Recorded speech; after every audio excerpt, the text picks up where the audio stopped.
안녕하세요.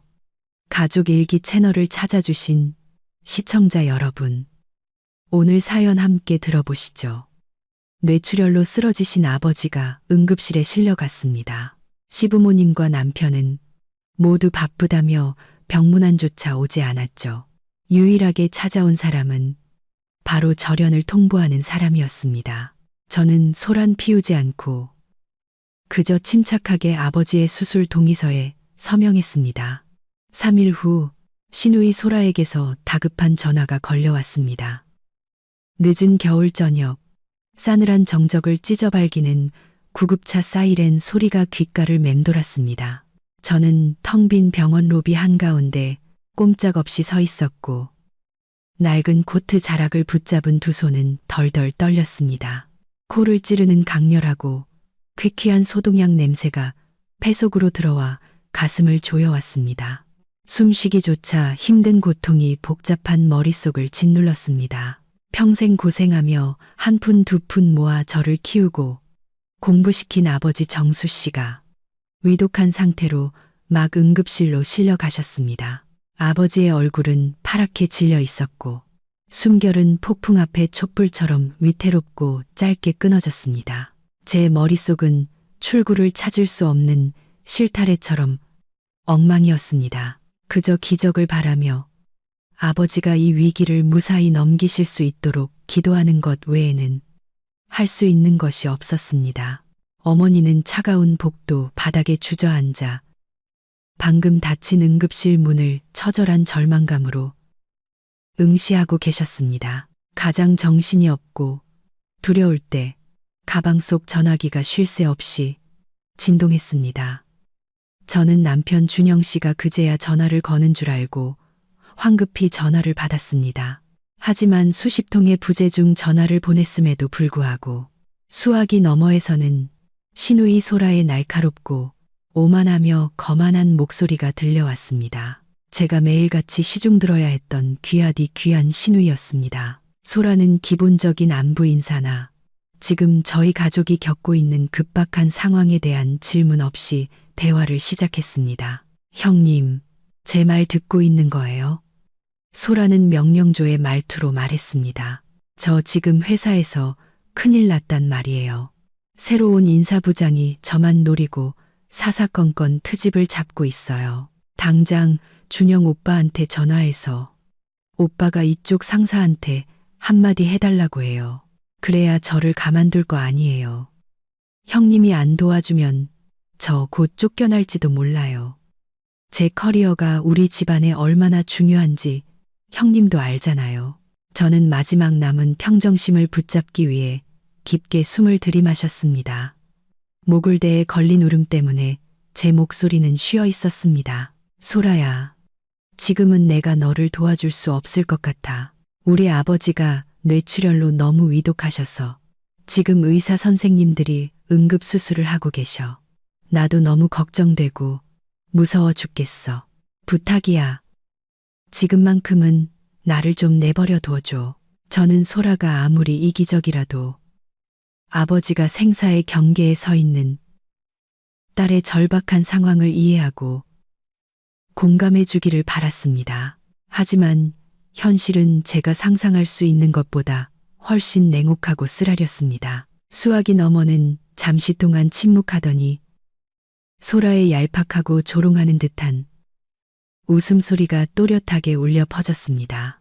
아이고 세상에, 나이 든 분들이 아픈 건 당연한 거 아니에요, 형님. 아버지 병은 전문 의사들이 알아서 할 텐데 형님이 거기 서서 문만 쳐다본다고 아버지가 당장 건강해지는 것도 아니잖아요. 제 문제는 당장 눈앞의 미래고 우리 집안의 커리어와 명예가 달린 문제라고요. 형님은 왜 그렇게 이기적으로 친정 식구들 일만 챙기려고 해요? 형님 자신을 좀 되돌아보세요. 우리 집에 시집 와서 마음은 항상 친정 쪽으로만 향해 있는 건 대체 뭐예요? 저는 이 뻔뻔함에 피가 거꾸로 솟는 것 같았습니다. 명문 학교에서 제대로 교육받았다고 자부하는 젊은 여성이 어떻게 이렇게 잔인하고 몰인정한 말을 내뱉을 수 있는지 믿을 수가 없었습니다.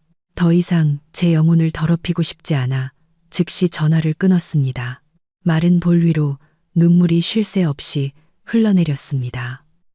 저는 인간성 없는 집안에 시집 온 제 자신이 너무나 안쓰러웠고, 지금 사투를 벌이고 계신 아버지가 더 가여웠습니다.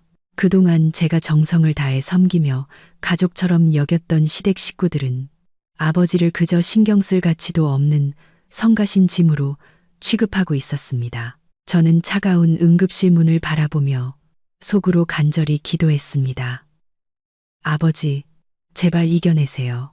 지금 아버지를 잃을 수는 없어요.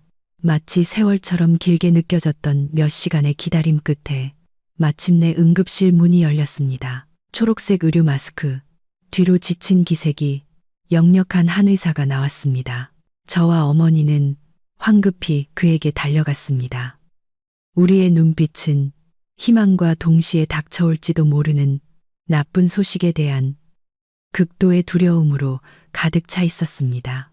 의사는 우리를 측은한 눈빛으로 바라보며 차분하지만 단호한 목소리로 문제의 심각성을 알려주었습니다. 현재 환자분 상태는 매우 위중합니다. 뇌 속의 혈전이 빠르게 퍼지고 있으며 운동신경과 기타 중요한 기능 영역을 직접 압박하고 있습니다. 즉시 개두술을 시행하여 핏덩이를 제거하고 전문적인 지혈 조치를 취해야 합니다. 만약 가족분들이 앞으로 이 시간 이내에 수술에 동의하지 않으시면 환자분은 사망하거나 평생 식물인간으로 살 확률이 매우 높습니다. 황금 시간이 분 단위로 흘러가고 있으니 가족분들은 신속하게 결정을 내려주셔야 합니다. 어머니는 이 말을 듣고 더 이상 버티지 못하고 차가운 병원 바닥에 주저앉아 흐느끼셨습니다. 저는 황급히 어머니를 부축하며 저 자신만큼은 무너지지 않도록 애썼습니다. 저는 떨리는 목소리를 억누르며 의사에게 물었습니다. 선생님, 제발 저희 아버지를 어떻게든 살려주세요. 수술과 관련된 총 비용이 얼마나 될까요? 저희 가족이 준비할 수 있도록 알려주시면 감사하겠습니다. 저는 그 금액이 제가 감당할 수 있는 범위 내이기를 간절히 바랐습니다. 의사는 차트 몇 장을 뒤적이다가 천천히 대답했습니다. 이 수술의 총 비용은 고용량 특수 약물 및 최신 호흡 순환, 보조장치 등을 포함하여 대략 3억 원 정도 예상됩니다. 저희가 전문 수술실과 필수 의료 물품을 준비할 수 있도록 가족분들은 가불금 납부 절차를 먼저 완료해 주셔야 합니다. 정말 시간이 많지 않습니다. 불필요한 위험을 피하기 위해 가족분들이 빨리 상의하고 결정해 주시기를 바랍니다. 3억 원, 그 금액은 맑은 하늘에 날벼락처럼 제 머릿속에 울려 퍼졌습니다. 저희처럼 퇴직한 가난한 공무원 가정에게는 감히 꿈꿀 수도 없는 거대한 금액이었습니다. 그동안 저와 준영 씨가 모아온 모든 저축액은 2억 원이 조금 넘었습니다. 하지만 그것은 부부 공동의 돈이었고 저는 그의 동의와 서명 없이는 임의로 인출할 수 없었습니다. 저는 온 하늘이 제 발밑으로 무너져 내리는 것 같았습니다. 주변의 모든 것이 암울하고 출구 없는 어둠에 갇힌 듯 했습니다. 저는 어머니를 바라보았습니다. 어머니는 소리 없이 울고 계셨고 야위고 주름진 두 손으로 제 손을 꽉 잡으며 마지막 기댈 곳을 찾고 계셨습니다. 혜원아, 제발 무슨 수를 써서라도 네 아버지를 살려야 한다. 이제 네 아버지밖에 엄마 곁을 지켜줄 사람이 없구나. 우리 옛날 집이라도 팔자. 엄마가 너한테 빚 갚기 위해 무슨 일이라도 할게. 내 아버지 모른 척하지 마. 어머니가 이토록 절망하고 고통스러워 하시는 모습을 보니 제 마음은 수천 개의 칼에 찔리는 듯 아팠습니다. 저는 헛된 약속으로 어머니를 위로한 뒤 급히 인적이 드문 복도 구석으로 달려가 준영 씨에게 다시 전화를 걸었습니다. 저는 이렇게 생명이 달린 절박한 상황에서는 그가 차마 장인을 외면하지 않을 것이라는 강한 믿음을 품고 있었습니다. 어쨌든 저희는 지난 5년간 한 지붕 아래서 함께 살았습니다. 부부의 정이 깊었으니 설마 그가 죽어가는 사람을 보고도 모른 척할 만큼 잔인하지는 않을 것이라고 생각했습니다. 저는 깊게 숨을 들이마시며 울음을 억누르고 가장 명확하고 간절하게 그에게 이야기할 수 있도록 노력했습니다. 거절당할까봐 불안함에 심장이 쿵쾅거리는 채로 준영 씨에게 첫 전화를 걸었습니다. 영원히 끝나지 않을 것만 같던 긴 벨소리 끝에 그는 짜증스럽고 날카로운 목소리로 전화를 받았습니다. 혜원아, 무슨 일인데 이렇게 전화를 많이 해? 회사에 아주 중요한 파트너를 접대 중이라고 했잖아. 이 프로젝트 수십억 원짜리야. 우리 가족의 미래와 커리어에 직접적인 영향을 미친다고. 아주 급한 일이 아니면 밤에 집에 가서 이야기하자. 저는 그가 즉시 전화를 끊을까봐 두려워 재빨리 말했습니다. 준영 씨, 제 말 좀 들어봐요. 우리 아버지가 뇌출혈로 너무 심각하세요. 의사가 방금 뇌를 열어 긴급 수술을 해야 살 가망이 있다고 했고 가불해야 할 병원비가 3억 원이래요. 우리 공동 저축금 당장 인출해서 병원으로 가져와 주세요. 부탁이에요. 우리 아버지 목숨이 분초를 다투고 있어요. 저는 아버지를 걱정하는 딸의 모든 간절함과 고통을 담아 그에게 애원했습니다. 수화기 너머는 한참 동안 침묵했습니다. 마치 그가 머릿속으로 무언가를 계산하는 듯 했습니다. 준영 씨는 헛기침을 한 뒤 섬뜩하리만큼 차갑고 무감정한 목소리로 말했습니다. 3억 원이라고. 비용이 왜 그렇게 비상식적으로 높아? 그 저축액은 내가 너랑 상의해서 다음번 주식시장 투자에 대비하기로 했던 돈이잖아. 지금 갑자기 인출하면 우리가 엄청난 손해를 봐야 한다고. 친정 쪽 삼촌이나 이모들한테 혹시 도움받을 사람이 있는지 전화해봐. 나 지금 정말 바빠서 이 회의에서 빠져나갈 수가 없어. 내 곤란한 상황을 좀 이해해줘. 저는 전화를 끊었고 한겨울에 얼음물을 뒤집어 쓴 듯 온몸이 차갑게 식었습니다. 제가 그토록 믿었던 남편의 셈 많고 옹졸한 태도에 가슴이 찢어지게 아팠습니다. 다음으로 저는 마지막 희망을 품고 시어머니에게 전화를 걸었습니다. 같은 여자로서 최소한의 공감과 인정은 있으리라 기대했습니다. 하지만 제가 상황을 설명하자마자 시어머니는 곧바로 매우 가식적인 목소리로 앓는 소리를 내며 불평하기 시작했습니다. 아이고, 세상에 혜원아. 나도 지금 다리가 너무 아파서 온몸이 쑤시고 죽겠구나. 젊었을 때 입은 옛 상처가 재발해서 한 발짝도 못 움직여. 화장실 가려고 침대에서 내려가는 것도 힘든데 내 아버지가 갑자기 아프다니 나도 너무 안타깝다. 하지만 힘이 닿지 않는구나. 얘야, 내가 그쪽 일은 알아서 좀 처리하렴. 나한테 전화해서 자꾸 패기치지 말고. 이러다 내가 너무 걱정해서 혈압이라도 오르면 큰일 난다. 저는 시아버지에게도 전화를 걸어 준영 씨를 병원으로 보내 저를 돕도록 단호하게 이야기해 주시기를 기대했습니다. 수화기 너머에서는 시끄러운 음악 소리와 여러 사람의 웃고 떠드는 소리가 요란했습니다. 아버님, 저 혜원이에요. 아버지가 지금 극도로 위급한 상태로 응급실에 계세요. 준영 씨한테 병원에 와서 저 좀 도와주라고 말씀 좀 해주시겠어요? 오빠한테 한마디만 부탁드려요.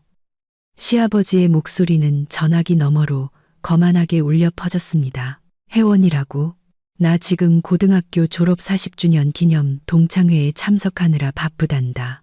옛 친구들이 전국 각지에서 다 모였어. 내가 반장이라서 빠지거나 일찍 갈 수가 없어. 그러면 너무 면이 안 서고 사람들이 나를 마누라나 자식들 무서워하는 사람이라고 비웃을 거 아니니. 그리고 병나고 아픈 일은 전문 의사들이 알아서 하는 거야. 내가 거기 간다고 문제가 해결되는 것도 아니고. 됐어. 이제 그만 전화해. 나 손님 접대하느라 바쁘다. 마지막으로 제가 그토록 아꼈던 시누이 소라에게 전화를 걸었습니다. 저는 아까의 말에도 불구하고 그녀가 조금이라도 후회하며 저에게 달려와 줄지 모른다는 작은 희망을 놓지 않았습니다. 하지만 소라는 아까보다 더 짧고 차갑게 대답했습니다. 저는 회사 문제 해결하려고 중요한 고객을 접대하고 있단 말이에요. 제 커리어를 구할 기회를 망치지 마세요.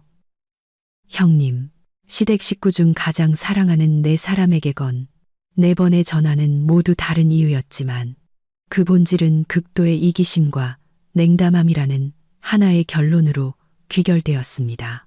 저는 사람들로 붐비는 병원 복도 한가운데 서 있었지만 세상에서 가장 작고 외로운 존재처럼 느껴졌습니다. 지난 5년간 제가 헌신적으로 섬겼던 시댁 식구들은 제가 가장 힘들고 절망적인 순간에 저를 생판남처럼 대했습니다. 이 야박함은 시집살이 내내 제가 단 한 번도 상상해 본 적 없는 일이었습니다. 제가 도움을 요청한 지 1시간쯤 지났을 때 준영 씨가 아버지가 계신 병원에 나타났습니다. 하지만 그는 병원비나 저를 위로할 진심 어린 말 대신 짜증으로 가득 찬 험악한 표정으로 들어섰습니다. 그는 거만한 자세로 제 앞에 섰고 옆에서 눈이 퉁퉁 붓도록 울고 있는 어머니를 쳐다보지도 않았습니다. 지치고 고통스러운 목소리로 저는 그를 바라보며 말했습니다. 왔어요? 저축한 돈 가져왔어요? 의사 선생님이 지금 당장 아버지를 수술실로 모셔야 한다고 서명과 가불금을 기다리고 있어요.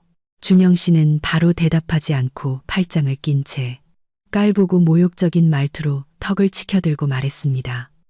혜원아, 너도 좀 신중하게 생각하고 정신을 차려봐. 그 돈은 우리가 몇 년 동안 피땀 흘려 모은 돈이잖아. 이제 내 아버지는 연세도 많으시고 이렇게 심각하고 위독한 병에 걸리셨는데 수술한다고 얼마나 더 오래 사실 수 있을 것 같아. 설령 목숨을 건진다 해도 평생 한자리에 누워 지내는 식물인간이 될 확률이 높다고. 이런 희망 없는 일에 그렇게 큰 돈을 쏟아붓는 게 창문 밖으로 돈을 내던지는 거랑 뭐가 달라. 저는 제 귀를 의심했습니다. 그의 말 한마디가 제 마음에 날카로운 칼처럼 박혀 아팠습니다.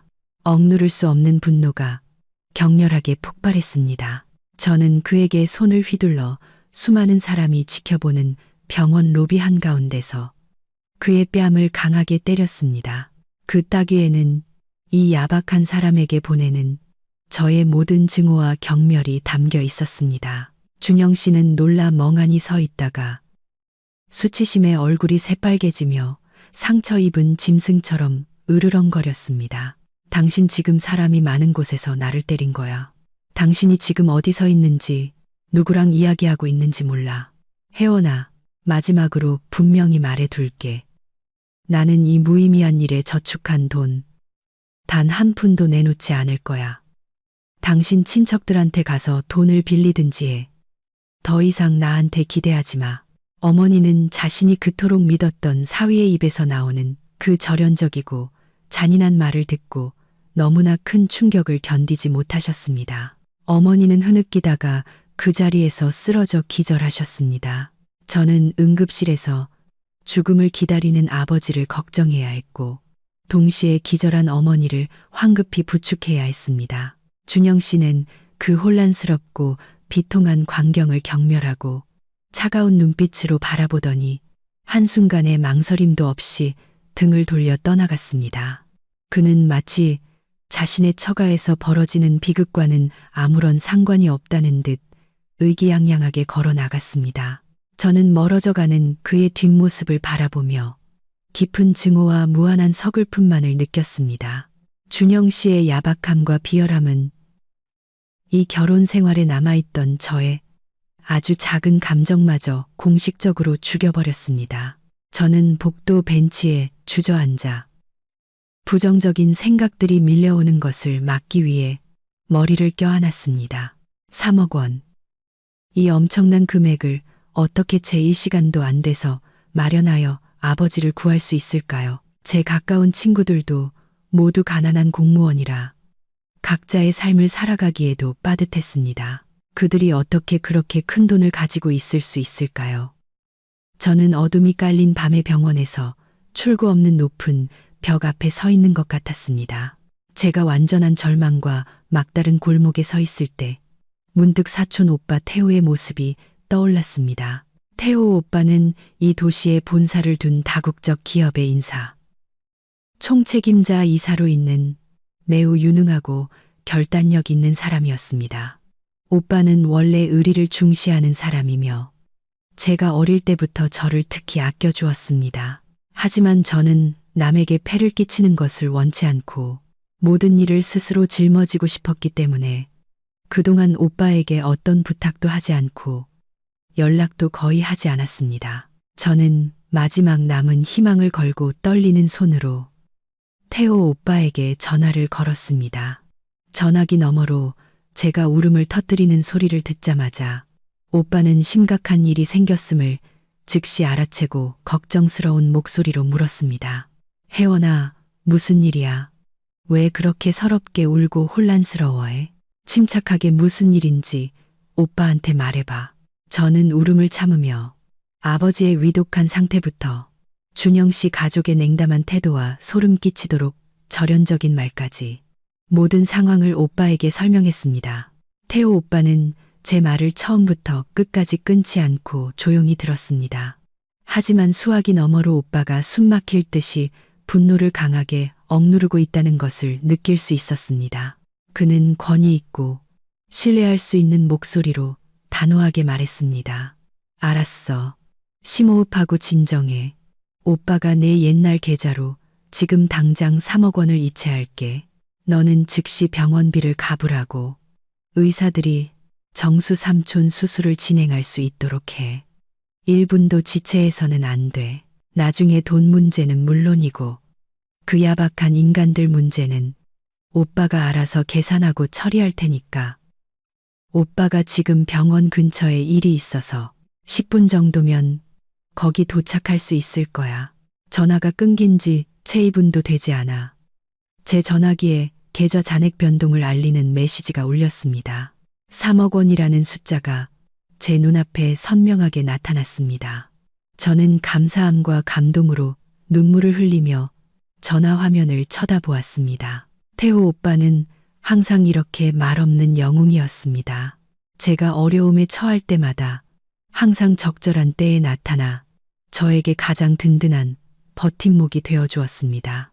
태호 오빠는 세련된 정장 차림으로 병원 로비에 나타났지만 그의 얼굴은 매우 근엄하고 단호했습니다. 그는 제게 빠르게 걸어와 따뜻한 손을 제 어깨에 얹으며 말없이 위로했습니다. 병원비 납부했어. 혜원아. 오빠는 차분한 목소리로 물었습니다. 네. 방금 냈어요, 오빠. 아버지 지금 간호사들이 수술실로 모시려고 준비하고 계세요. 저는 아직도 멍한 상태로 대답했습니다. 태호 오빠는 고개를 끄덕이더니 갑자기 눈빛이 날카로워지며 이어서 물었습니다. 그 빌어먹을 준영이란 놈하고 그 가족들은 다 어디 갔어? 내 시댁 식구 중에 아무도 여기 없는 거야? 저는 준영 씨가 방금 왔다가 도와주기는커녕 저에게 모욕적인 말을 하고 무시했던 이야기를 쓰라리게 말해주었습니다. 태호 오빠는 눈썹을 찌푸렸습니다. 그는 누군가에게 짧은 문자 메시지를 보내더니 수수께끼 같은 표정으로 저에게 말했습니다. 너는 삼촌 건강만 걱정하고 안심하고 있어. 오빠가 너한테 더 이상 어떤 손해도 억울함도 당하게 내버려 두지 않을 거야. 아, 방금 재미있는 일이 생각났어. 네. 신우이 소라가 우리 그룹에서 수습 기간 중이지. 아마 오빠가 사람 시켜서 그녀의 근무 태도와 전반적인 직장 생활 상황을 다시 한번 철저하게 확인해 보도록 할게. 아마 이번 수술 후에 우리가 나눌 이야기가 많을 것 같네. 저는 태호 오빠의 결의에 찬 눈빛을 바라보며 마음속에서 새로운 힘이 솟아나는 것을 느꼈습니다. 저는 태호 오빠가 남의 비위를 맞추기 위해 빈말을 하는 사람이 아니라는 것을 알고 있었습니다. 그는 재계에서 매우 큰 영향력과 위치를 가진 사람이었습니다. 만약 그가 정말로 개입한다면 제 시댁 식구들은 그들이 오늘 뿌린 야박함과 잔인함에 대해 반드시 엄청난 대가를 치르게 될 것이었습니다. 분주한 모습의 한 간호사가 수술실 쪽에서 나왔습니다. 그녀의 손에는 파란색 플라스틱 폴더에 끼워진 중요한 서류 다발이 들려 있었습니다. 그녀는 밤샘 대기 중이던 몇몇 사람이 앉아 있는 로비에서 크게 외쳤습니다. 환자 김정수 씨, 가족분 나오세요. 의사가 수술을 시작할 수 있도록 법적 대리인이 나와서 수술 동의서에 서명해 주셔야 합니다. 저는 벤치에서 벌떡 일어났습니다. 아직도 흔들리는 다리를 이끌고 간호사에게 다가갔습니다. 서류 다발을 받아 그 위에 인쇄된 문구들을 읽기 시작했습니다. 발생 가능한 합병증에 대한 내용, 대수술 후 환자가 깨어나지 못할 가능성에 대한 내용은 제 심장을 누군가 쥐어짜는 것처럼 조여왔습니다. 이것은 단순한 종이 한 장이 아니었습니다. 이것은 제 인생에서 가장 중요한 사람인 아버지의 생명을 결정하는 서명이었습니다. 저는 지금 제 손에 쥐어진 볼펜의 무게를 수천 킬로그램처럼 느꼈습니다. 저는 태호 오빠 쪽을 바라보았습니다. 그는 그곳에 서서 매우 확고한 눈빛으로 저를 격려하며 고개를 끄덕였습니다. 혜원아, 용감하게 서명해. 이게 삼촌을 구할 수 있는 유일한 기회이자 마지막 희망이야. 우리는 의사들의 실력과 삼촌의 비범한 삶의 의지에 온전히 믿음을 걸어야 해. 오빠는 항상 내 옆에 있을 거야. 저는 깊게 숨을 들이마시며 떨리는 손을 억지로 움직여 동의서에 제 이름을 서명했습니다. 제가 흰 종이 위에 검은 잉크로 그은 모든 획은 한 사람의 딸로서 짊어진 무거운 책임감과 고통을 제 마음속 깊이 새기는 것 같았습니다. 이 운명적인 생사의 순간에 저는 아버지의 생명을 책임지는 사람이 저 혼자뿐이라는 것을 깨달았습니다. 저와 함께 고락을 나누겠다고 맹세했던 남편 준영 씨. 지금 이 순간 저에게 가장 든든한 버팀목이 되어야 할 사람이 그의 헛된 경력과 돈에 대한 개인적인 계산 때문에 바쁘게 움직이고 있었습니다. 이 결정적인 순간에 그의 부재는 제 심장에 영원히 아물지 않을 고통스러운 상처를 남겼습니다. 제가 서명을 완료하자 간호사는 신속하게 서류철을 격리구역 안으로 가져갔습니다. 육중한 수술실 문이 제 눈앞에서 다시 닫혔고 문 위에 빨간 불이 환하게 켜지면서 수술이 시작되었음을 알렸습니다. 밤의 병원에서 죽음의 소나기에서 생명을 되찾기 위한 싸움이 공식적으로 시작되었습니다. 저는 어머니 옆으로 돌아와 앉았습니다. 어머니는 기절 후 깨어나셨지만 여전히 매우 혼란스럽고 기력이 없으셨습니다. 어머니는 저의 차가운 두 손을 잡으셨고 가느다란 목소리로 의아함이 가득 담긴 채 물으셨습니다. 혜원아, 엄마한테 말해줘. 어떻게 그렇게 큰 돈을 빨리 낸 거야? 우리 집에 그 돈이 없었잖아. 태호 오빠한테 잠시 빌렸어요, 엄마. 저는 어머니가 더 걱정하지 않으시도록 애써 침착한 목소리로 대답했습니다. 태호 오빠가 지금 여기 와서 저희를 도와주고 있어요. 엄마는 안심하고 좀 쉬세요. 오빠가 모든 걸 잘 처리했어요. 아버지 분명히 괜찮으실 거예요, 엄마. 어머니는 근처에 서 있는 태호 오빠를 바라보셨고 감격으로 다시 눈물이 고였습니다. 태호야, 정말 고맙다. 우리 가족이 저쪽 집안을 만난 건 정말 불행이야. 걔들은 너무나 야박해, 얘야. 네가 정수 아버지를 살렸어. 우리 가족은 평생 너한테 은혜를 잊지 않을 거다. 태호 오빠는 다가와 벤치에 앉아 어머니 옆에 앉았습니다. 그의 목소리는 어른을 향한 존경심으로 차분하고 따뜻했습니다. 숙모님, 그런 격식 차린 말씀하지 마세요. 혜원이는 제 친동생 같잖아요. 숙모님 가족의 일은 곧 제 일입니다. 제가 모든 일을 잘 처리하고 아무도 두 분 모녀를 괴롭히지 않도록 하겠습니다. 숙모님은 눈 감고 잠깐이라도 쉬세요. 이번 수술은 아주 오랫동안 계속될 거예요. 시간은 너무나 느리고 무겁게 흘러가서 저는 복도 벽에 걸린 시계, 바늘이 겨울밤의 추위에 얼어붙은 것 같다고 느꼈습니다. 1시간, 2시간, 그리고 3시간이 무서운 침묵 속에서 흘러갔습니다. 병원 복도는 이제 텅 비었고 야간 근무를 하는 의사들과 간호사들의 다급한 발소리, 그리고 저처럼 절망 속에서 기다리는 다른 환자, 가족들의 긴 한숨 소리만이 간간히 들릴 뿐이었습니다. 저는 계속해서 전화기를 꺼내 메시지를 확인했습니다. 자정이 훨씬 지났지만 준영 씨는 아버지의 상황에 대해 짧은 문자 한 통이나 전화 한 번도 하지 않았습니다. 시어머니와 소라도 마치 이 일이 전혀 없었던 것처럼 완전히 침묵했습니다. 아마도 지금쯤 그들은 따뜻한 집에서 숙면을 취하고 있을 것입니다. 아버지가 수술대 위에서 살을 찢는 듯한 고통과 칼날을 견디고 계시든 말든 상관없이 말입니다.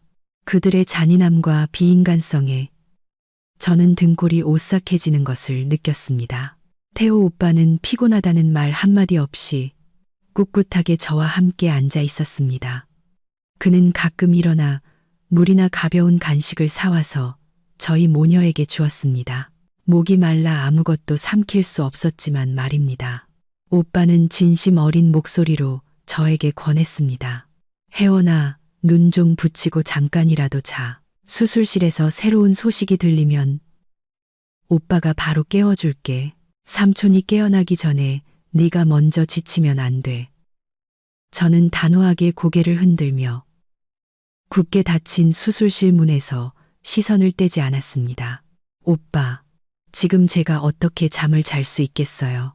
눈을 감으면 방금 준영 씨가 했던 그 잔인한 말과 태도만 떠올라서 너무 역겨워요. 세상에 어떻게 5년 동안 같이 살았던 사람끼리 이토록 정이 없고 야박할 수 있죠. 그는 죽음이 임박한 사람의 생명보다 귀한 저축액을 더 중요하게 생각했어요. 태호 오빠는 복도 창밖을 바라보며 많은 풍파를 겪은 사람 특유의 사려 깊은 목소리로 말했습니다. 세상에는 정말 자기 자신만을 위해 살고 생각하는 사람들이 있단다. 혜원아, 그들은 부부 관계나 인척 관계를 그저 이익을 교환하는 물건처럼 여겨. 더 이상 이득이 없다고 판단되면 가차 없이 버릴 준비가 되어 있는 거지. 준영이가 바로 그런 부류의 사람이야. 하지만 너무 걱정하지 마. 세상에는 언제나 인과응보의 법칙이 존재해. 어떤 씨앗을 뿌린 자는 반드시 그 결과를 거두게 될 거야. 오빠가 네가 받아 마땅한 모든 정의를 되찾을 수 있도록 도와줄게. 수술 시작 6시간 후 날이 밝아오기 시작했을 때 수술실 문 위에 빨간 불이 갑자기 꺼졌습니다. 수많은 시간 동안의 극심한 긴장 속에서 이마에 땀이 흥건한 수술 책임 의사가 수술복을 입은 채 나왔습니다. 우리는 동시에 본능적인 반사작용으로 벌떡 일어섰습니다. 심장은 마지막 결과를 기다리며 가슴 속에서 요동쳤습니다. 의사는 마스크를 벗었고 보기 드물지만 안도감으로 가득 찬 미소를 지었습니다. 가족분들 축하드립니다. 수술은 저희의 예상보다 성공적으로 잘 끝났습니다. 저희는 모든 혈종을 제거했고, 하지만 환자분은 아직 매우 약하시고, 앞으로 48시간 동안은 집중 치료실에서 특별 관찰이 필요합니다. 이 기간 동안 특별한 합병증이 발생하지 않으면 곧 깨어나서 회복 과정을 시작하실 겁니다. 어머니는 기쁨과 감사함에 목이 메어 우셨습니다. 저는 어머니를 꽉 껴안았고 마치 수천 킬로그램의 바위가 가슴에서 내려앉아 다시 정상적으로 숨 쉴 수 있게 된 것 같았습니다. 저는 태호 오빠를 바라보았고 오빠는 만족스러운 미소를 지으며 저에게 엄지손가락을 들어 축하해 주었습니다. 아버지는 살아남으셨고 그것이 지금 저에게 가장 중요하고 기적적인 일이었습니다. 지난밤 저의 모든 희생과 고통은 마침내 합당한 보상을 받았습니다. 다음 날 아침, 새로운 날의 첫 햇살이 병원 창문을 비추었을 때 아버지는 공식적으로 의사들에 의해 회복실에서 집중치료실, ICU로 옮겨지셨습니다. 무균구역과 분리된 큰 유리창 밖에서 저는 아버지가 수많은 기계와 보조 수액줄 사이에 평화롭게 누워 계신 모습을 또렷하게 볼 수 있었습니다. 긴 대수술 후 아버지의 얼굴은 여전히 창백하고 수척했지만 모니터에 표시되는 심박수가 안정된 것을 보니 제 마음은 한결 놓였습니다. 어머니는 제 옆 긴 의자에 멍하니 앉아 계셨습니다. 어머니의 눈빛은 무언가 매우 중요한 것을 숙고하시는 듯 먼 허공을 응시하고 있었습니다. 잠시 후 어머니는 제 손을 꽉 잡으셨습니다.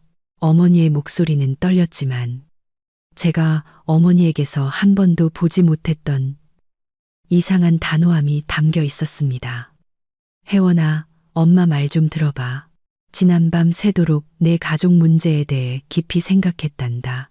내 아버지 건강이 회복되고 퇴원하면 너는 준영이와 빨리 이혼 절차를 밟으렴.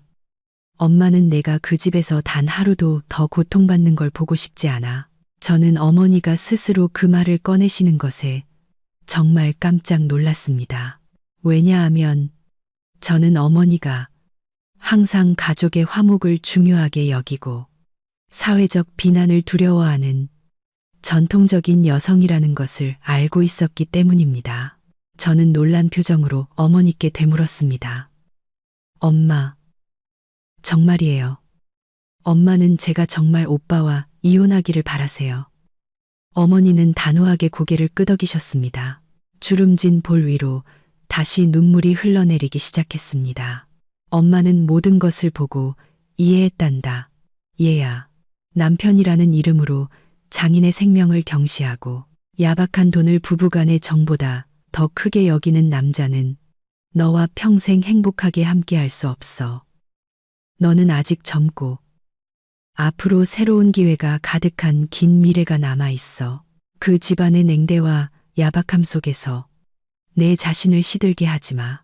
아버지와 엄마는 항상 너의 가장 든든한 버팀목이 될 거고 너의 모든 결정을 지지할 거야. 아무것도 두려워할 필요 없어.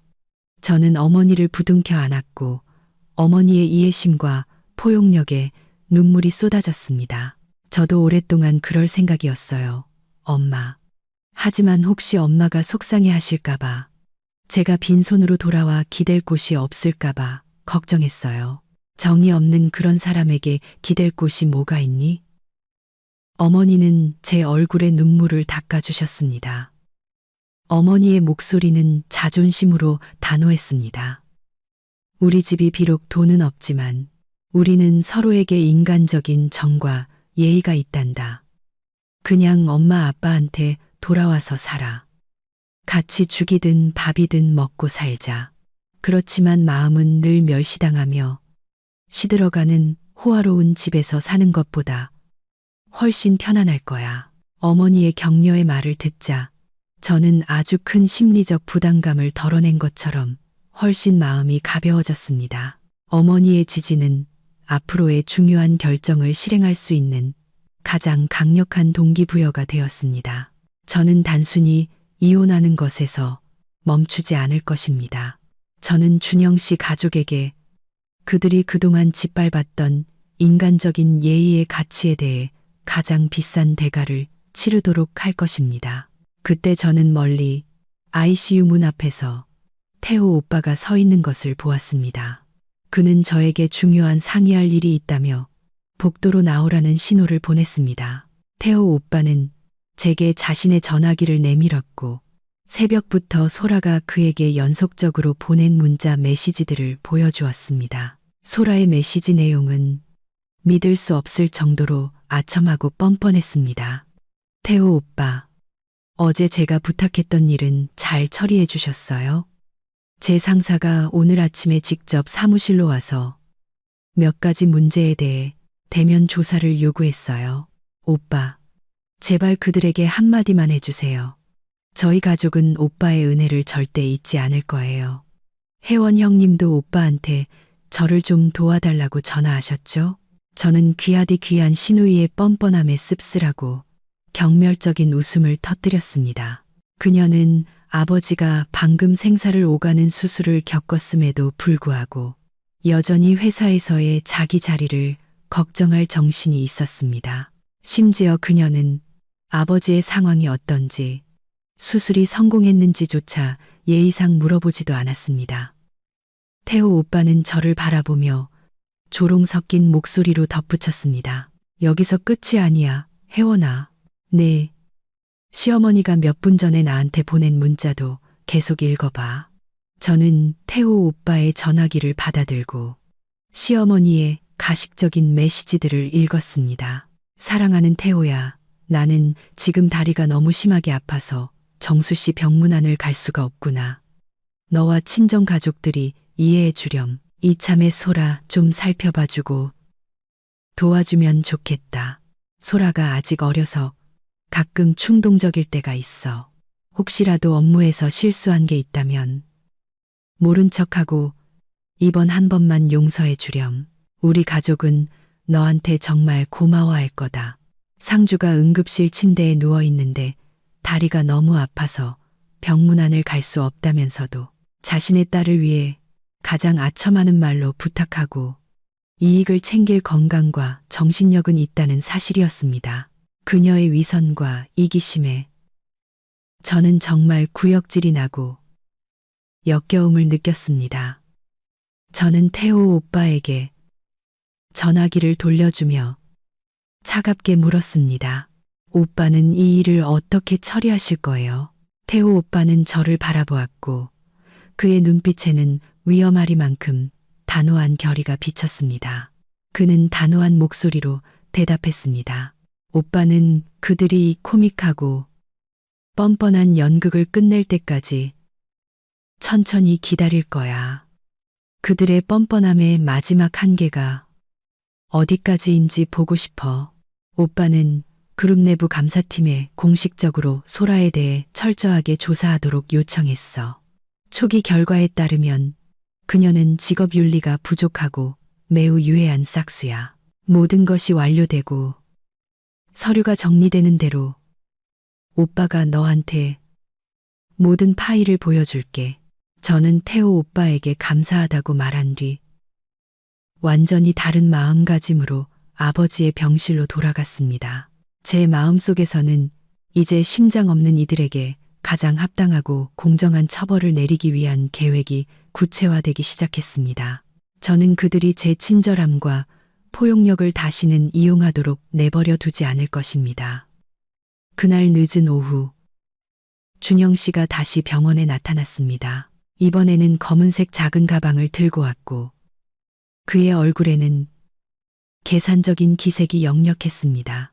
저는 그가 하룻밤 생각 끝에 마음을 바꿔서 아버지의 다음번 약값과 기타 비용을 마련하기 위해 저축한 돈을 가져왔다고 생각했습니다. 저는 감정 없는 담담한 목소리로 그를 바라보며 물었습니다. 아버지 병원비 내려고 돈 가져왔어요? 준영 씨는 서둘러 대답하지 않았습니다.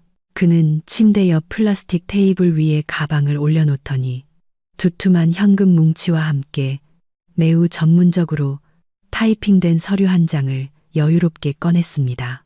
그는 마치 은혜를 베푸는 듯한 표정으로 입을 열었습니다. 이 가방 안에는 현금 1억 5천만 원이 들어있어. 내가 이 짧은 시간 안에 이 큰 돈을 마련하려고 사회적 관계를 총동원해서 힘들게 빌리고 빌렸어. 하지만 이 돈을 받기 전에 모든 것을 분명하고 공정하게 하기 위해 이 각서에 서명해야 해. 저는 그 서류를 집어들고 읽었고 극도의 놀라움에 온몸의 피가 얼어붙는 것 같았습니다. 그것은 법적으로 매우 상세하고 엄격하게 작성된 개인 차용증이었습니다. 그 내용에는 혜원은 친정가족의 개인 비용을 지불하기 위해 준영에게 1억 5천만 원을 자발적으로 빌린다라고 명시되어 있었습니다. 이자율은 상업은행의 현행 대출 금리로 계산되었으며 원금과 이자를 모두 상환해야 하는 기간은 서명일로부터 정확히 1년 이내였습니다. 기한을 넘길 경우 준영 씨는 혜원 씨의 개인 자산을 압류하거나 그녀의 직장 월급에서 직접 공제하는 조치를 요구할 권리가 있었습니다. 저는 그를 낯선 생명체를 보듯 역겹고 낯선 눈빛으로 쳐다보았습니다. 준영 씨, 이 집에서 나를 뭘로 생각하는 거예요? 내가 당신에게 돈을 빌리러 온 생판남이에요. 우리는 지금 법적으로 부부 관계잖아요. 이 모든 저축액은 우리가 함께 모은 공동재산이에요.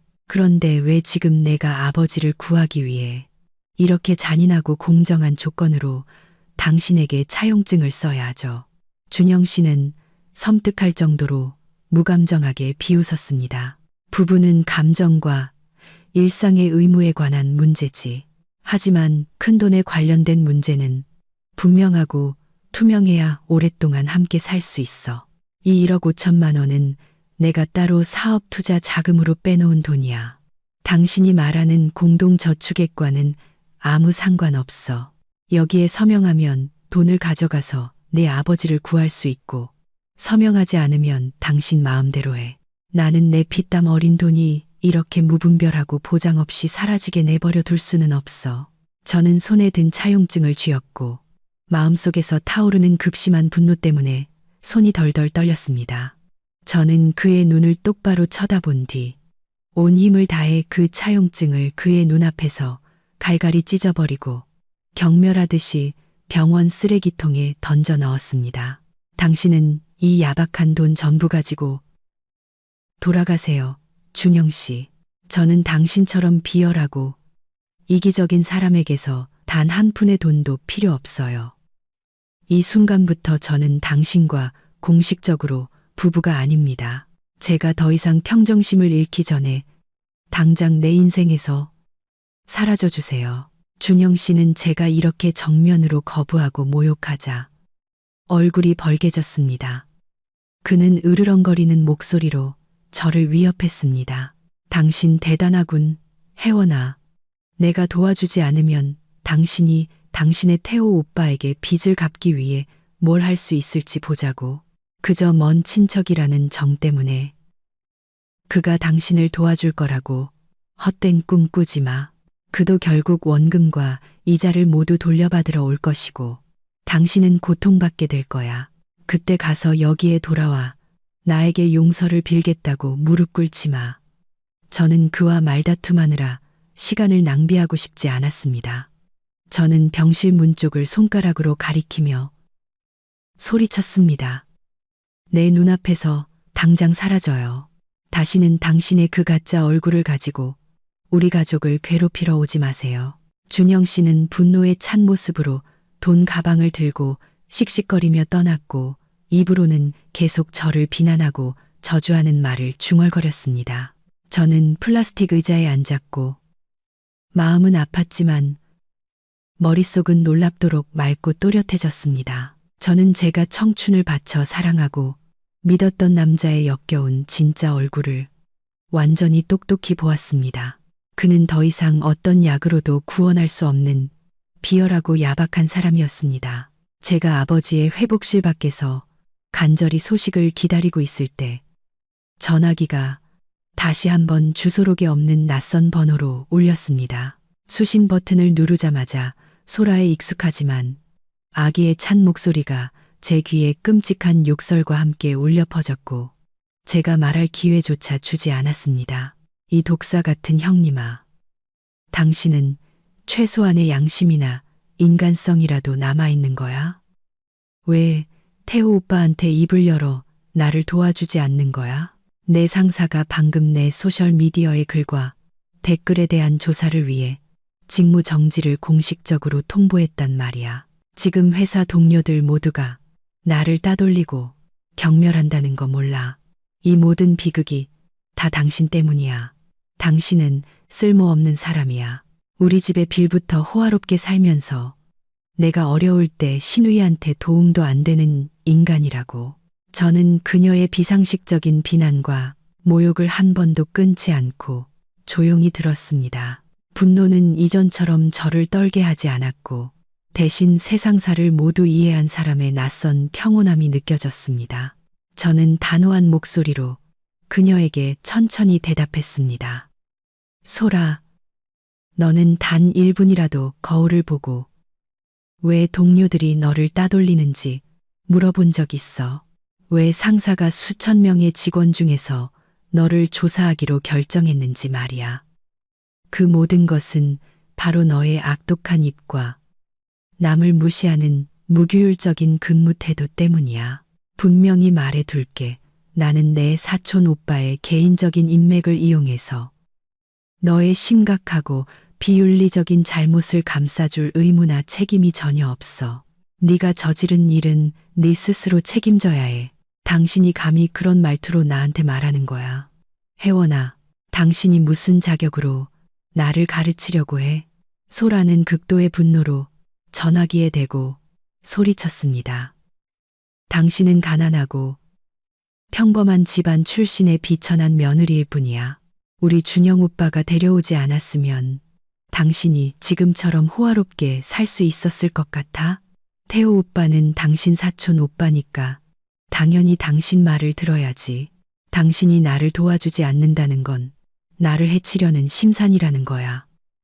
내가 오늘 당장 엄마한테 말해서 당신을 집에서 쫓아내도록 할 거야. 저는 즉시 전화를 끊었습니다. 소라 같은 인격 없는 사람에게 더 이상 귀한 시간을 낭비하고 싶지 않았습니다. 저는 그동안 저의 인내심과 포용력이 그들의 거만하고 오만하며 남을 무시하는 시댁 식구들의 자만심을 부추기는 데만 일조했다는 쓰라린 진실을 깨달았습니다. 그들은 항상 제가 그들에게 의존한다고 생각했지만 실제로는 그들이 저의 선량함을 이용하고 빌부터 사는 사람들이었습니다. 저는 태호 오빠가 이메일로 보내준 자료 파일을 열었습니다. 그것은 소라의 인격에 대한 정말로 끔찍하고 무서운 증거들의 모음이었습니다. 알고 보니 소라는 그동안 회사 내 비밀 채팅 그룹에서 가장 무례하고 저속한 단어를 사용하여 그룹 리더십을 비방하고 욕설을 퍼부었습니다. 여기서 그치지 않고 그녀는 다른 여성 동료들의 개인 사생활에 대한 허위 사실을 자주 퍼뜨려 조직 내에서 매우 심각한 분열과 다툼을 일으켰습니다. 가장 충격적이고 저를 아프게 했던 것은 소라가 바로 그 채팅 그룹에서 저와 제 부모님을 조롱하고 비방했던 화면 캡처가 가득 담긴 별도의 폴더였습니다. 그녀는 저를 집안의 무보수 고급 가정부라고 불렀고 제 부모님을 자기 집안을 이용하려는 가난한 시골 사람들이라고 비하했습니다. 그 더러운 언행은 이 시누이의 화려한 외모 뒤에 숨겨진 썩어빠진 인격에 대해 저를 소름 끼치고 역겹게 만들었습니다. 저는 아버지의 병상 옆에 조용히 앉아 때때로 손가락을 가볍게 움직이는 아버지의 긍정적인 회복 징후를 바라보았습니다. 저는 야위고 거친 아버지의 손을 꽉 잡고 무슨 수를 써서라도 우리 가족의 명예와 정의를 되찾겠다고 속으로 다짐했습니다. 저는 소라가 대학을 갓 졸업했을 때 제가 사소한 부부싸움에도 불구하고 상황을 진정시키기 위해 준영 씨에게 무릎 꿇고 사과해야 했고 그 후 다시 태호 오빠에게 부탁하여 그가 관리하는 그룹의 소라를 취직시켜 달라고 구걸했던 날을 떠올렸습니다. 그때 저는 이것이 가족의 때문이고 제가 좀 더 편하게 살기 위해 시댁 식구들의 분위기를 화목하고 평온하게 유지하고 싶어서라고 생각했습니다. 저는 준영 씨와 소라가 개인적인 경력을 위해 전념할 수 있도록 매일 일찍 일어나 밤늦게까지 맛있는 식사를 준비하고 옷을 세탁하며 집안의 크고 작은 모든 일을 처리했습니다.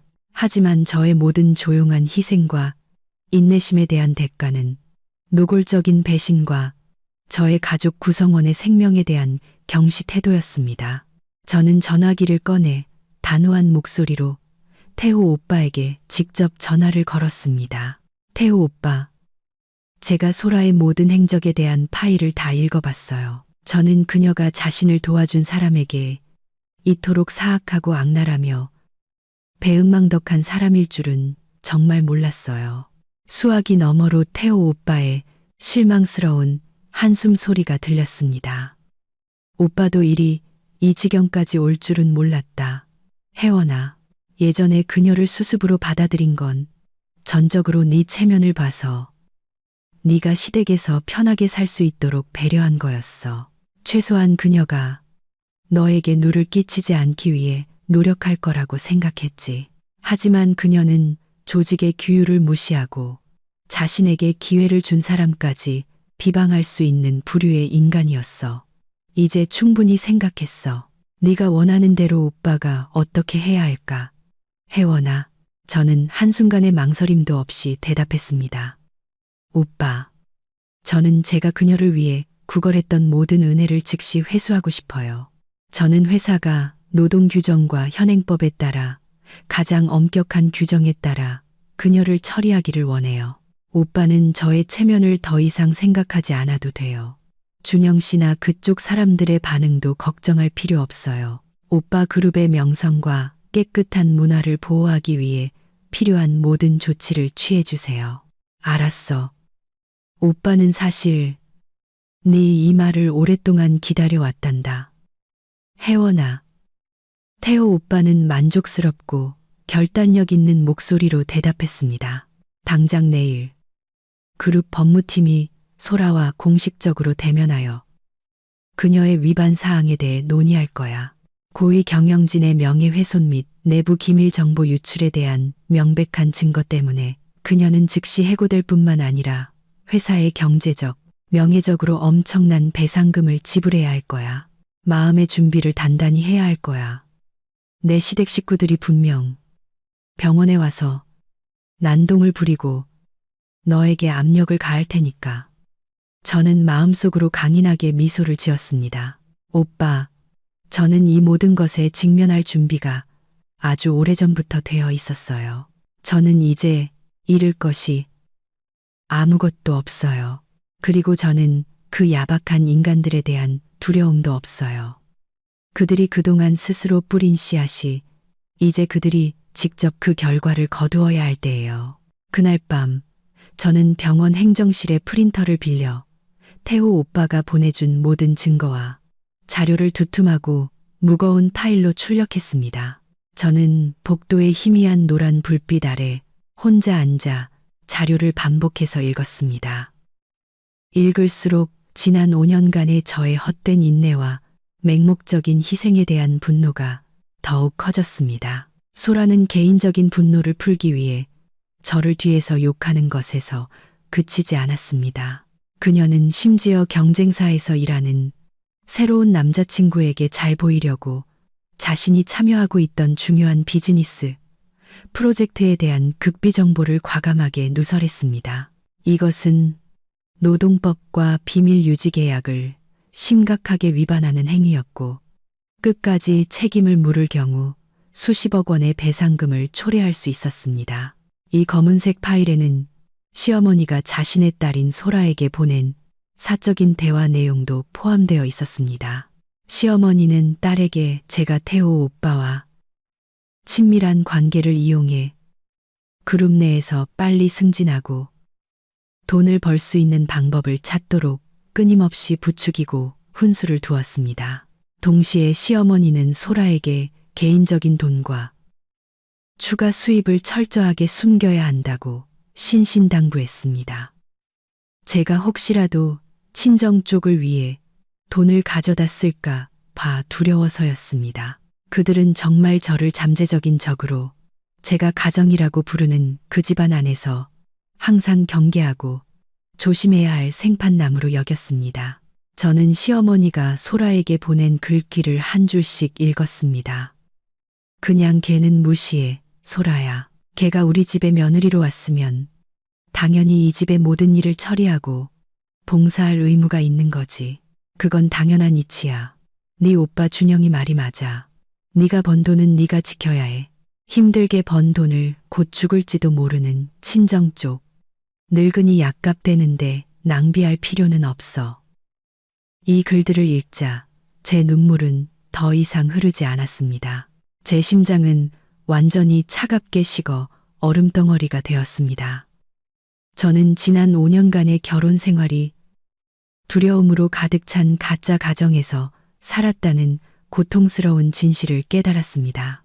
그 사람들은 저를 그들의 이기적인, 개인적인 이익을 위해 봉사하는 도구, 무임금, 노예로 여겼을 뿐입니다. 저는 침착하게 서류철을 덮고 평생 한 번도 가져본 적 없는 강한 결의를 가지고 가방 깊숙이 그것을 넣었습니다. 내일은 분명 그들에게 끔찍한 폭풍우가 될 것이고 제가 바로 그 모든 위선을 쓸어버릴 폭풍을 일으키는 사람이 될 것입니다. 저는 병상에서 깊은 잠에 빠져 계신 아버지를 바라보았습니다. 아버지의 호흡은 어제보다 훨씬 평화롭고 규칙적이었습니다. 오늘 오후에 깨어나셨을 때 아버지의 눈빛은 저의 작은 딸에게 끝없는 사랑으로 가득 차 있었습니다. 저는 속으로 다짐했습니다. 딸은 결코 아버지를 실망시키거나 다시는 멸시당하게 하지 않을 거예요. 남은 힘과 예의로 우리 가족을 지킬 거예요. 다음 날 이른 아침, 해가 뜨기도 전에 태호 오빠에게서 짧은 메시지 한 통을 받았습니다. 오빠는 그룹 법무팀이 소라에게 공식적으로 긴급 소환장을 보내대면 조사를 요구했다고 알렸습니다. 소라는 현재 극도의 공황 상태에 빠져 있었습니다.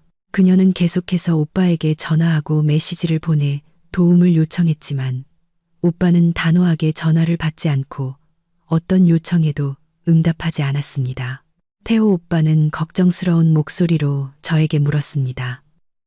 혜원아, 내 예상으로는 오늘 오후쯤 그들이 너에게 압력을 가하고 위협하려고 병원에 몰려올 것 같아. 혹시 너를 지원하고 보호하기 위해 전문 경호원 몇 명을 보낼까? 저는 침착하게 대답했습니다. 오빠한테 그렇게 폐를 끼칠 필요는 없어요.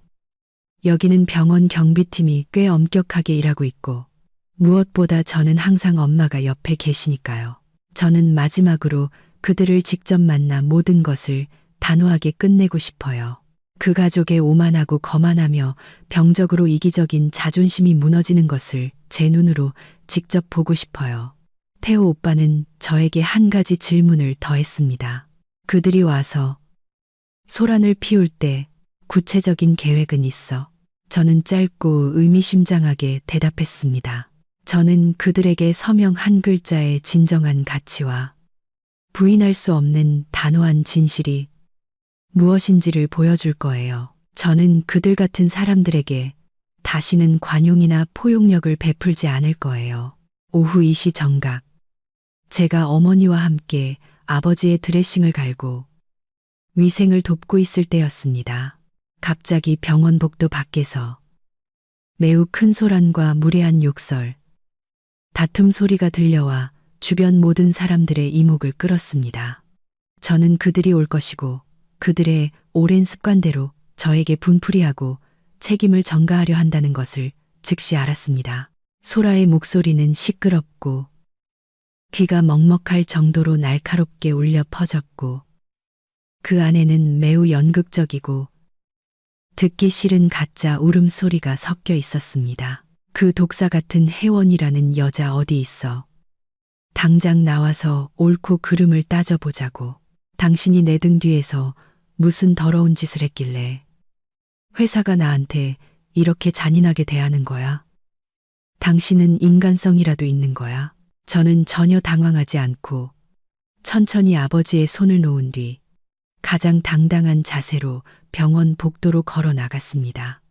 제 앞에는 다소 우스꽝스러운 광경이 펼쳐져 있었습니다. 화장은 많이 울어서 번져 있었고 준영 씨는 당장 저를 산채로 잡아먹을 듯이 험악한 표정이었습니다. 그리고 특히 시어머니는 어제만 해도 다리가 아파서 걷지도 못하겠다고 하셨는데 지금은 하이힐을 신고 꼿꼿이 서서 며느리에게 욕설을 퍼부을 태세였습니다.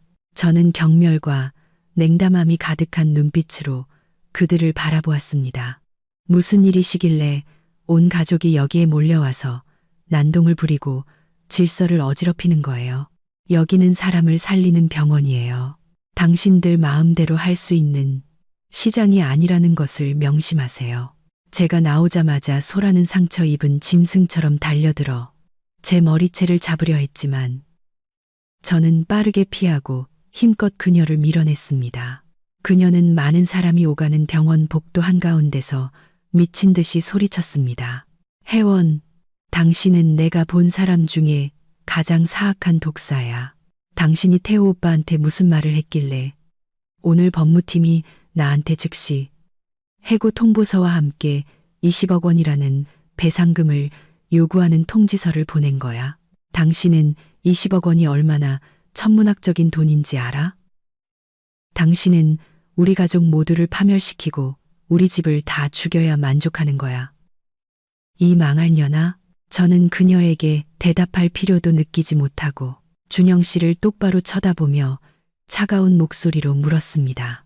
5년 동안 함께 이불을 덮고 잤던 남편인 당신도 이 모든 일을 내가 꾸며서 당신 여동생을 해쳤다고 생각해요? 준영 씨는 진실을 덮으려는 듯 매우 큰 소리로 외쳤습니다. 여기 당신 말고 누가 그런 능력이 있어? 혜원아, 내 여동생은 그동안 거기서 아무 문제 없이 잘 일했단 말이야. 그런데 갑자기 나랑 당신 사이에 문제가 생기자마자 그녀는 해고당하고 수십억 원의 배상금을 요구받고 있어. 당신이 그녀의 성공적인 경력을 질투해서 그녀의 등 뒤에 이렇게 고통스러운 칼을 꽂은 거 아니야. 당신은 우리 집안의 은혜를 입고도 배은망덕하게 밥그릇을 걷어차는 마음속에 늑대와 짐승이 들어있는 여자야. 시어머니도 즉시 동조하며 모욕적인 말을 퍼부었습니다. 혜원아, 우리 가족이 너한테 얼마나 잘해줬고 얼마나 따뜻한 집을 제공했는데 어떻게 네가 우리 소라한테 이렇게 잔인하게 해를 입힐 수가 있니? 너는 20억 원이 얼마나 큰 돈인지 모르니 우리 집이 지금 그 돈을 어디서 구해서 너한테 갚아줘야 하니? 당신은 이상주성 한테 집을 팔아서라도 내 딸한테 빚을 갚으라는 거야? 당장 태호 오빠한테 전화해. 그 결정을 즉시 철회하라고 해. 그렇지 않으면 당신을 가만두지 않을 거야. 저는 그들의 어리석음과 가련할 정도로 고집스러운 태도에 깊은 연민을 느끼며 그들을 위아래로 한 번 훑어보았습니다. 그리고 천천히 가방을 열어 제가 어젯밤에 인쇄했던 두꺼운 파일을 꺼내 그들의 발 바로 옆 바닥에 강하게 던졌습니다. 당신들 눈 크게 뜨고 당신들의 귀하디 귀한 딸과 여동생이 자기 손으로 무슨 짓을 했는지 똑똑히 보세요. 모든 죄와 결과를 자신이 초래했으면서 왜 남 탓만 하고 서 있는 거예요? 진실은 항상 저 검은 잉크로 쓰인 흰 종이 속에 있어요. 소라는 떨리는 손으로 바닥에 흩어진 종이들을 주워 읽기 시작했습니다. 그녀는 비밀 메시지와 자신의 저속한 대화 내용이 낱낱이 드러난 화면 캡처를 보자 얼굴이 창백해졌다가 공포에 질린 회색으로 변했습니다. 준영 씨와 시어머니도 믿을 수 없다는 표정으로 황급히 몰려와 함께 읽었습니다.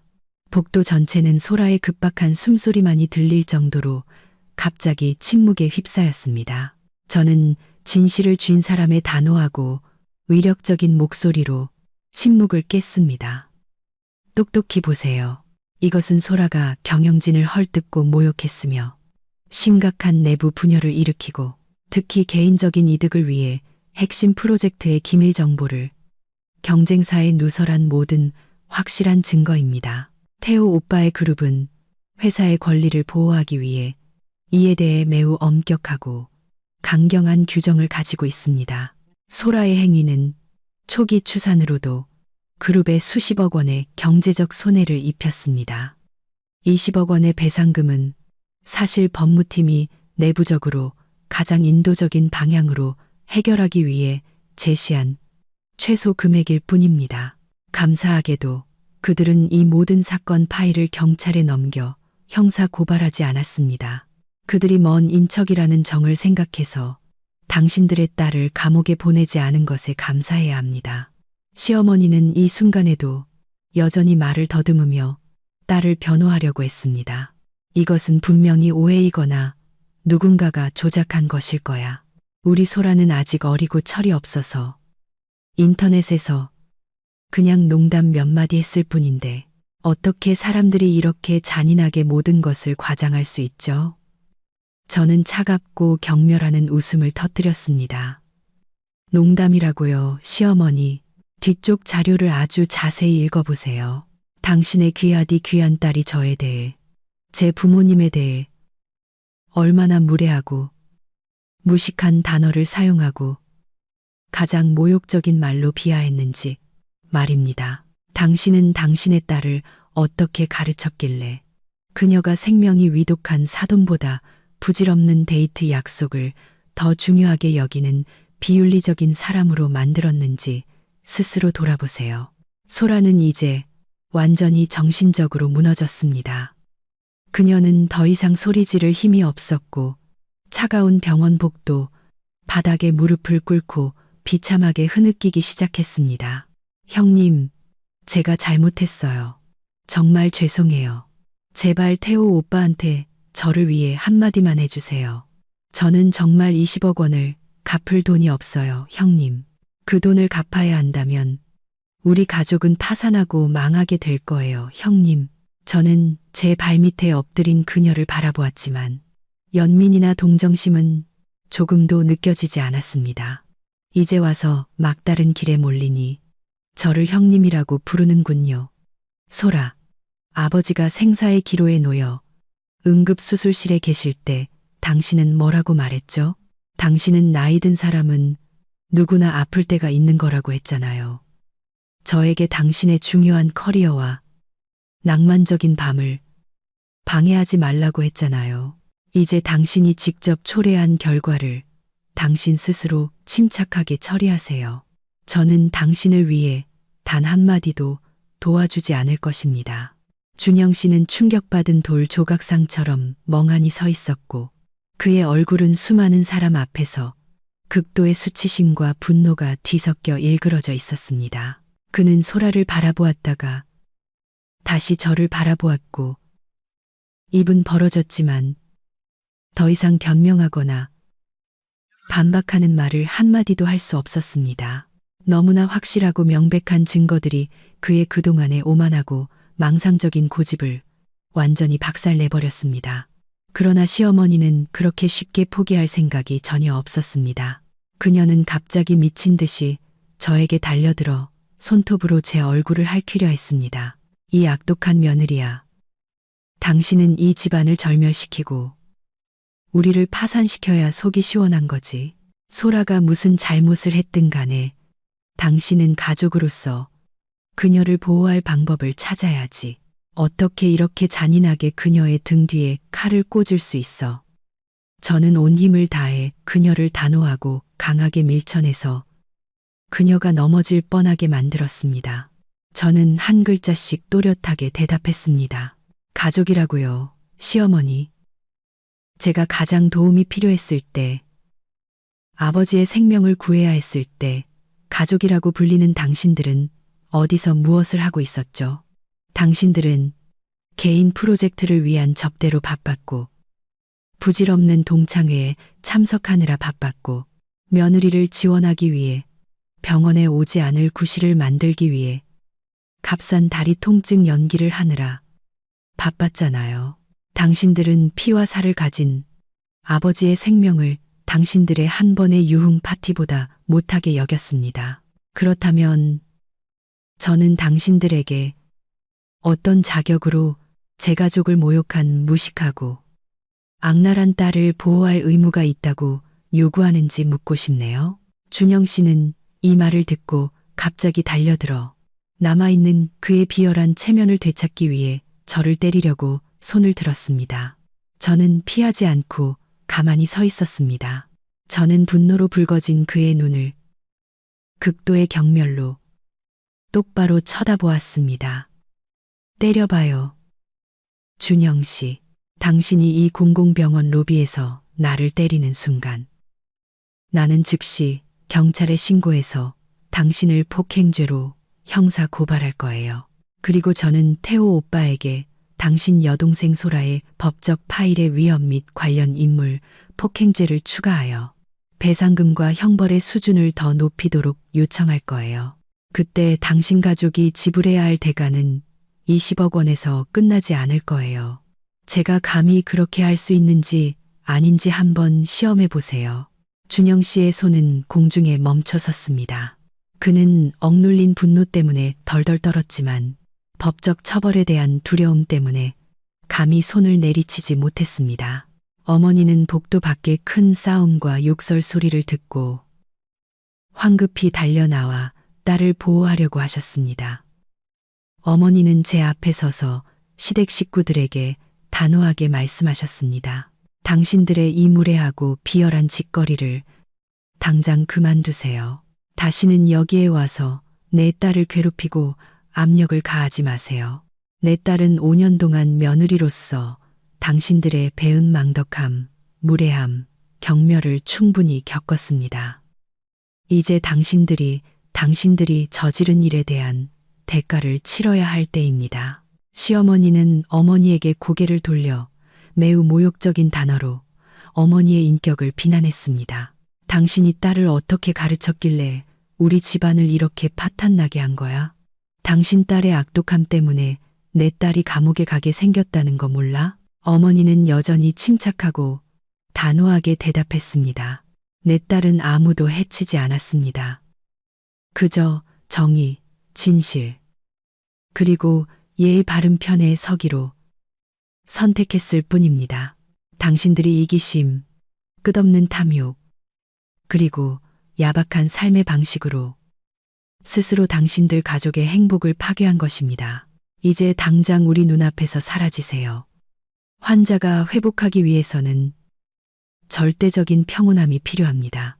우리가 병원 보안팀을 불러 당신들을 더 모욕적으로 끌어내기 전에 말입니다.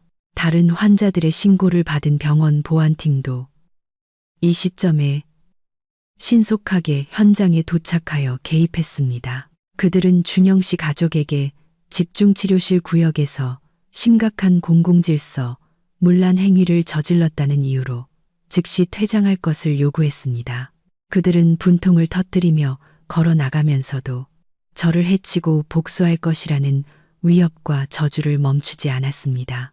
저는 복도 저편으로 사라져가는 그들의 비열하고 뒤틀린 모습을 바라보며 마음속에 극도의 역겨움을 느꼈지만 동시에 자유의 빛이 커지고 있음을 느꼈습니다. 저는 아버지의 병실로 돌아갔고 아버지는 이제 완전히 의식이 있으셨으며 저를 자랑스럽고 격려하는 눈빛으로 바라보고 계셨습니다. 저는 아버지의 야윈 손을 잡고 평생 다시는 누구에게도 우리 가족을 무시하거나 괴롭히도록 두지 않겠다고 속으로 다짐했습니다. 다음 날 아침, 준영 씨는 어제와 완전히 다른 목소리로 계속 저에게 전화를 걸었습니다. 그는 더 이상 거만하게 굴거나 위협하지 않고 비겁하고 비참하게 애원하는 목소리로 바뀌었습니다. 혜원아, 어쨌든 우리는 아직 법적인 부부잖아. 내가 지난 시간 동안 너무 많이 잘못했다는 것을 진심으로 알아. 나와 가족에게 진심으로 사과할게. 제발 태호 오빠한테 소라에 대한 고소와 배상금 요구를 철회해 달라고 해줘. 20억 원이라는 돈은 우리 집안에 너무 큰 짐이야. 우리가 지금 당장 그 돈을 마련할 수가 없어. 배상금을 갚지 못하면 소라는 정말 형사 고발당하고 감옥에 가야 해. 혜원아, 제발 소라를 살려줘. 그게 내 마지막 명예를 구하는 길이야. 저는 전화기 너머로 차갑고 단호하게 대답했습니다. 당신의 말은 완전히 틀렸어요. 준영 씨, 우리가 공식적으로 부부가 아닌 것은 당신이 아버지가 죽어가고 계실 때 내게 1억 5천만 원의 차용증을 들이밀었던 그 순간부터입니다. 소라의 문제는 전적으로 그녀와 그녀가 일했던 그룹 사이의 개인적인 법적 문제입니다. 저는 어떠한 권한도 없고 그들의 위반 처리 과정에 개입할 의도도 전혀 없습니다. 자기가 저지른 일은 자기가 책임져야죠. 준영 씨는 동정심을 구하려고 전화로 비참하게 울기 시작했습니다. 내가 당장 공동저축액 전부를 돌려줄게. 아버지 약값과 최상의 회복 환경을 마련하기 위해 돈을 훨씬 더 많이 줄 수도 있어. 당신이 태호 오빠한테 한마디만 하면 모든 게 해결되잖아. 혜원아, 어떻게 당신은 당신의 시누이가 미래와 커리어를 모두 망치고 감옥에 가는 걸 참아 볼 수 있어. 저는 목소리를 가장 단호하고 강하게 유지하기 위해 깊게 숨을 들이마셨습니다. 제가 가장 절망적이었던 순간에 당신 가족에게 마지막 기회를 드렸어요. 준영 씨. 그때 당신들은 어디 있었고 무엇을 했죠? 당신들은 차마 아버지가 죽음의 문턱에 계신데 진심 어린 안부 인사조차 하지 않았고 심지어 저를 친정 쪽만 챙기는 이기적인 딸이라고 욕했어요. 그렇다면 저는 당신에게 어떤 이유로 제가 악랄하고 무식한 소라 같은 사람에게 연민을 느껴야 하는지 묻고 싶네요. 20억 원의 배상금은 사실 당신 가족이 지난 5년간 저에게 베풀었던 야박함과 잔인함에 대한 가장 정확하고 공정한 대가입니다. 당신 스스로 해결하세요. 다시는 저에게 전화하지 마세요. 저는 단호하게 전화를 끊고 그와 그 가족의 모든 구성원의 전화번호를 완전히 차단했습니다. 저는 태호 오빠가 그 결정을 절대 철회하지 않을 것이라는 것을 확신했습니다. 그는 항상 법을 존중하는 사람이었고 소라에게 다시는 남을 해치거나 무시하지 못하도록 가장 비싼 교훈을 가르치고 싶어 했기 때문입니다. 20억 원의 배상금은 이제 그들의 머리 위에 드리워진 무거운 사형 선고처럼 그들의 피할 수 없는 몰락을 예고하고 있었습니다. 그것은 오직 자기 자신만을 위해 살고 인간적인 정을 짓밟은 사람들에게 가장 합당한 결말이었습니다. 아버지는 전문 의료진의 헌신적인 간호와 저와 어머니의 밤낮 없는 간병 덕분에 놀랍도록 빠르게 건강을 회복하셨습니다. 2주 이상의 집중 치료 끝에 의사는 아버지가 퇴원하여 집에서 물리치료 과정을 계속할 수 있다고 알렸습니다.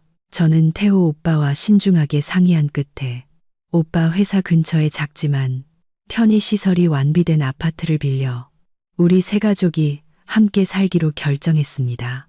저는 또한 준영 씨의 심각한 부부 의무 위반에 대한 설득력 있는 증거를 첨부하여 법원에 공식적으로 일방적인 이혼 소송을 제기하는 모든 법적 절차를 조용히 완료했습니다. 제가 준영 씨의 집에 남아있는 개인 물품을 정리하기 위해 돌아간 날, 저는 그와 시어머니가 오랫동안 청소하지 않아 먼지가 가득한 거실 한가운데서 넋을 잃고 초췌한 모습으로 앉아있는 것을 보았습니다. 그동안 고급스럽고 화려했던 집은 마치 그 주인들의 영혼처럼 낯설 정도로 차갑고 황폐하게 변해 있었습니다. 제가 문으로 들어서자 그들은 뒤늦은 애원의 말을 하려고 일어서려 했지만 저는 단호하게 손을 들어 그들을 막았습니다. 저는 자유로운 사람의 위엄이 담긴 차분한 목소리로 입을 열었습니다. 저는 오늘 당신들과 말다툼을 하거나 헛된 변명을 들으러 온 것이 아닙니다. 저는 그저 저와 제 가족의 개인적인 소유물에 해당하는 것들을 가져가기 위해 왔을 뿐입니다. 지난 5년간 제가 제 월급을 모아 산 개인 소지품과 물건들은 하나도 남김없이 모두 가져갈 것입니다. 그리고 이혼 소송은 제가 이미 법원에 정식으로 접수했습니다. 법정 앞에서 모든 일이 더 추악해지기 전에 당신은 시간을 내서 서류에 서명하고 우리가 가장 문명적이고 평화로운 방식으로 서로를 풀어주도록 하세요. 억지로 끌거나 일을 더 나쁘게 만들려고 하지 마세요. 준영 씨는 저를 초췌한 얼굴에 극도의 무력감과 후회가 가득한 눈빛으로 바라보았습니다. 혜원아, 당신은 정말 우리가 오랫동안 쌓아온 모든 부부의 정을 끊어버릴 작정이야. 제발 다시 한번 생각해주면 안 될까? 저는 그를 바라보며 한순간의 망설임도 없이 단호하게 대답했습니다. 맞아요, 준영 씨. 제가 그 병원에서 극도의 절망과 고통 속에서 혼자 걸어 나왔던 그날부터 저는 공식적으로 당신을 더 이상 기댈 남편으로 여기지 않게 되었어요. 당신 가족이 곧 소라가 감옥에 가지 않도록 그룹에 갚아야 할 배상금을 충분히 마련할 수 있기를 바랍니다. 그게 제가 하고 싶은 말의 전부입니다. 저는 재빨리 모든 옷가지, 책, 그리고 귀한 기념품들을 2개의 큰 여행 가방에 깔끔하게 정리해 넣었습니다. 시어머니는 아무 말 없이 저를 멍하니 쳐다보고 있었습니다. 그녀는 더 이상 평소처럼 오만하게 굴거나 소리 지를 힘이나 의지조차 남아있지 않은 듯 했습니다. 소라의 갑작스러운 몰락과 엄청난 재정적 부담이 그녀의 그동안의 가식적인 거만함을 완전히 빼앗아 가버린 것입니다. 그 집의 문을 공식적으로 나설 때 저는 단 한 번도 뒤돌아보지 않았습니다. 이 집은 한때 행복한 가정에 대한 저의 수많은 희망과 꿈을 담고 있었지만 이제는 제가 다시 시작하기 위해 마음속에서 완전히 지워야 할 어둡고 슬픈 기억의 조각일 뿐이었습니다. 저는 여행 가방을 끌고 익숙한 거리를 걸어갔고 마치 오랫동안 저를 족쇄 채웠던 무거운 수갑을 벗어 던진 것처럼 발걸음 하나하나가 가벼웠습니다. 모든 소란과 끔찍한 사건들이 잠잠해진 지 3개월 후 아버지는 의사들조차 놀랄 만큼 기적적으로 건강을 회복하셨습니다. 이제 아버지는 새로운 아파트의 작은 마당을 혼자서 가볍게 걸으실 수 있었고 주변 사람들과 명료하게 대화하실 수 있게 되었습니다. 어머니도 훨씬 더 활기차고 건강하며 삶을 사랑하는 분으로 변하셨습니다. 매일 베란다의 작은 화분들을 돌보시고 매일 저녁 우리 가족을 위해 따뜻하고 소박한 맛있는 음식들을 요리하셨습니다. 우리 세 식구의 작은 아파트는 이전 준영 씨의 집처럼 넓거나 고급스럽지는 않았지만 항상 웃음소리, 진심, 그리고 가족 간의 진정한 따뜻한 사랑으로 가득 차 있었습니다. 저는 태호 오빠가 최고 운영 책임자로 있는 그룹의 전략 프로젝트 관리 부서에서 공식적으로 새로운 일을 시작했습니다. 수년간 쌓아온 탄탄한 지식 기반과 실무 경험, 그리고 특히 일에 대한 헌신 덕분에 저는 동료들의 사랑을 받고 경영진으로부터 절대적인 신뢰를 얻어 더욱 중요한 새로운 책임을 맡게 되었습니다. 저의 현재 수입은 부모님께 편안하고 풍족한 노후 생활을 제공하기에 충분했으며 저는 이전에 아버지의 수술을 위해 태호 오빠에게 빌린 돈을 점차 갚아나가기 시작했습니다. 태호 오빠는 항상 제가 서두를 필요가 없고 돈 문제로 너무 압박감을 느끼지 않아도 된다고 말했지만 저는 형제 관계를 오래 지속하기 위해서라도 모든 것을 가능한 한 투명하고 공정하게 처리하고 싶었습니다. 준영 씨 가족 쪽 소식은 예전 친구들을 통해 간간히 들려왔습니다. 소라는 결국 매월 장기간 배상금을 지불하겠다는 각서에 서명해야 했고 심각한 직업윤리 위반으로 인해 평생 인사, 업무 분야에서 일하는 것이 영구적으로 금지되었습니다. 준영 씨와 시어머니는 소라의 초기 채무를 갚기 위해 어쩔 수 없이 시내 중심의 큰 집을 팔아야 했고 외곽 지역의 낡고 좁은 공공 아파트로 이사해야 했습니다. 준영 씨의 경력도 심각하게 타격을 입었습니다. 그는 전처 가족에 대한 야박하고 비인간적인 처우 때문에 사회적 비난에 부딪혀 부장직을 잃고 일반 사무직 직원으로 강등되었습니다. 고요하고 밝은 햇살이 비추는 주말 오후, 저는 어머니 아버지와 함께 소박하지만 정겨움이 가득한 밥상에 둘러앉았습니다. 아버지는 저를 매우 인자하고 감동적인 눈빛으로 바라보시며 말씀하셨습니다. 혜원아, 아빠는 정말 너한테 너무 고맙다. 딸아, 만약 그 운명적인 밤에 너의 강인함과 단호함이 없었더라면 아마 아빠는 지금쯤 여기에 앉아 엄마와 너와 함께 이 평화로운 나날들을 누릴 기회가 없었을 거야. 저는 야위었지만 항상 따뜻한 온기를 품고 있는 아버지의 손을 꽉 잡고 진심으로 미소 지으며 대답했습니다. 아버지, 그런 말씀하지 마세요. 아버지와 어머니의 평생 동안의 희생과 끝없는 사랑이 바로 제가 그 모든 풍파에 맞서 싸우고 우리 가족을 지킬 수 있는 가장 큰 원동력이었습니다. 이제부터 우리 가족은 우리 자신을 위해서만 살고 아버지, 어머니와 함께 정말 즐겁고 의미 있고 행복하게 살 거예요. 저는 창밖을 바라보며 제 인생이 희망과 미래에 대한 믿음으로 가득 찬 새로운 밝은 페이지를 막 펼친 것 같다고 느꼈습니다. 그 페이지에는 더 이상 배신, 고통, 혹은 야박한 거짓된 관계의 그림자도 없을 것입니다. 오직 진정한 사랑과 해방된 영혼의 진정한 자유만이 있을 것입니다. 저는 가장 평화로운 미소를 지었습니다.